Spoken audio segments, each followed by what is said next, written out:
सच्चाई जो हत्या हुआ है, मर्डर हुआ है, उसके बारे में आप लोगों को बताना चाह रहे हैं, जो कि ध्यान से सुनिए और वीडियो को लास्ट तक ज़रूर देखिएगा। क्योंकि मेरठ में क्या कर दिया और उसने अपने आयसी के चक्कर में, जो कि अपने दोस्त के चक्कर में ऐसा सब कुछ किया। और पति का नाम उसके सौरभ था, जो कि अच्छा खासा पैसा कमा रहा था लंदन में, और बहुत ही अच्छा पैसा कमा रहा था, लाखों रुपए महीने का कमा रहा था। फिर भी क्या बात पड़ी कि उसने अपने उसके दोस्त का नाम साहिल था और उस लड़की का नाम मुस्कान था, जो कि मुस्कान ने पता नहीं क्या ऐसा खूबी देखा, उस साहिल के चक्कर में पड़ गई। और साहिल के चक्कर में पड़ने के बाद अपने पति के कैसे आत्महत्या किया और कैसे जानलेवा की। उसके साथ उसके जो दोस्त मुस्कान को इतने पता नहीं कौन सी ऐसी नशा खिला करके उसको अपने बस में कर रहा था और पूरी तरह से कर लिया था, जो कि आज लाखों कमाने वाला इंसान को आत्महत्या की। और एक धर्म पत्नी जो कि शादी करके अपनी पसंद से शादी की थी, आज उसके माता पिता ने उसकी पूरी सच्चाई बताने जा रहे हैं।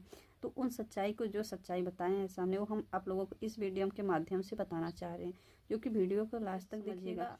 और क्या होना चाहिए उस लड़की के बारे में वो कमेंट में ज़रूर बताइएगा। कितने लोग साथ हैं सौरभ के, कितने लोग इंसाफ दिलाना चाहते हैं सौरभ को और मुस्कान को और उसके दोस्त साहिल को कितने लोग अब क्या सज़ा देना चाहते हैं, वो कमेंट में ज़रूर बताइएगा। अब देखिए मुस्कान की मम्मी पापा दोनों लोग क्या बोलते हैं। जैसे ही सभी जाते हैं, इस वीडियो के माध्यम से हम आपको बताते हैं। उसकी मम्मी बोलती है कि उसके कुछ दिन पहले उन लोगों की लड़ाई झगड़ा होती थी नॉर्मली। फिर लड़ाई झगड़ा होते होते उन जब फ़ोन से बात कर रही थी, एक दिन ऐसा हुआ कि फ़ोन से बात करने लगी, तभी वो कुछ उदास सी बोल रही थी। तभी उस मुस्कान की मम्मी ने बोलती है कि क्या बेटा अभी भी तेरी लड़ाई हो रही है कि नहीं? तो बोलती है कि नहीं मम्मी, वो बस थोड़ा बहुत ऐसे ही हो रहा है। ऐसे ही कुछ दिन बाद होता है, फिर उस मुस्कान ने पता नहीं कैसा क्या किया, उसके बचपन के जो 8वीं क्लास में पढ़ रहा होता है साहिल, उसके दोस्त, उसके साथ मिल करके कैसे कांड की। उन लोगों का चक्कर पहले से चल रहा था। एक बार उस लड़के साहिल के साथ भाग, फिर सौरभ ने कैसे करके अपना समझौता करा करके और ले आया। फिर ले आ करके उसको घर में रखा और बोला कि अब बंद कर दो साहिल से बात करना। फिर जैसे ही पति चला गया लंदन में, फिर वहाँ पे उन लोगों का बात शुरू रहता है। फिर आने वाला रहता है मुँह, तभी साहिल कहता है कि तुम तो हमेशा नशा की दवा लेती हो, पर तुम्हारे पति आ रहे हैं, अब तो नहीं ले पाओगी।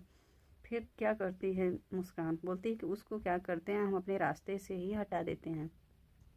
इसकी मुस्कान की माँ ने ऐसे ही बयान देती हुई बोलती है कि तभी एक दिन ऐसा होता है कि हम फ़ोन करते हैं, लोग एंजॉय करने गए रहते हैं कहीं, फ़ोन करते हैं कि सौरभ कहाँ है बेटा? तो फिर मुस्कान ने बोलती है क्या कि अभी खाना लेने गए हैं मम्मी, हम अभी रूम में हैं होटल में। तो जब भी उसकी माँ ने फ़ोन करती थी उससे बात करने के लिए सौरभ से, उसको दामाद नहीं अपनी बेटा मानती थी। ऐसे ही बहाना बनाती रही। फिर एक दिन ऐसा क्या हुआ कि मुस्कान ने जैसे उसका मर्डर कर करके फिर आती है अपनी मम्मी के पास, चिपक के रोने लगती है। जैसे ही रोने लगती है, उसकी मम्मी बोलती है क्या हुआ बेटा, फिर तुम्हारी लड़ाई झगड़ा हो गई क्या? तो बोलती है मुस्कान, नहीं माँ, लड़ाई झगड़ा नहीं हुई है मम्मी, क्या हुआ कि हम सौरभ अब नहीं रहे। तो बोलती है क्या बात कर रही हो? मुस्कान बोलती है कि उसके घर वाले मिल करके उसको जान से मार दी।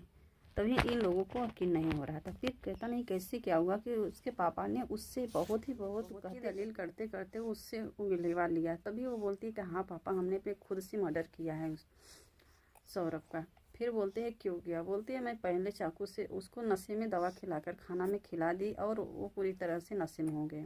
जब पूरी तरह नशे में हो गए तभी हमने चाकू उठाया, पहली चाकू उसको सीने में मारा। फिर इसके बाद हम मार करके क्या करें, कहाँ ले जाएं, फिर इसके बाद हम ड्रम में कर दिए। हमको कुछ समझ में नहीं आया, क्योंकि हमें नशा की आदत पड़ गई थी, तो हमको नशा की गोली खानी थी। इसकी वजह से हम नशा में रह रहे थे हमेशा। हम इसके लिए अपने रास्ते से हटा दिए अपने प्यार के चक्कर में। फिर जी दोस्तों, फिर आप लोग बताइए कि अब इस लड़की के साथ क्या होना चाहिए। तभी उसके पापा ने, इस लड़की मुस्कान के पापा ने लेकर के जाते हैं थाने पर, और उधर बच्चा सभी से कहता है कि अड़ोस पड़ोस में कि मेरी मम्मी मेरे पापा को ड्रम में रखी है, मेरी मम्मी मेरे पापा को ड्रम में रखी है। फिर भी कोई अब बच्चे का कोई यकीन कर रहे हैं, कोई नहीं कर रहे हैं। जैसे ही थाने पे खबर जाती है, फिर धीरे धीरे सभी इकट्ठा हो जाते हैं, फिर बयान करते हैं, दोनों आरोपियों को पकड़ लेते हैं। जी दोस्तों, अब बताइए आप लोग कि इन लोगों के साथ कौन सी सज़ा होनी चाहिए और क्या करनी चाहिए। ऐसी लड़कियों के चक्कर में पूरी औरतों की ज़िंदगी बर्बाद हो रही, जो कि कोई भी पति अपनी पत्नी पर भरोसा नहीं रखेगा, कोई विश्वास नहीं करेगा। ये हर एक पत्नियों का बहुत ही बड़ा विश्वास टूट गया है। तो बनाइए, आगे बने रहिए वीडियो में। नेक्स्ट वीडियो में हम और आप लोगों को बीच में बताएं।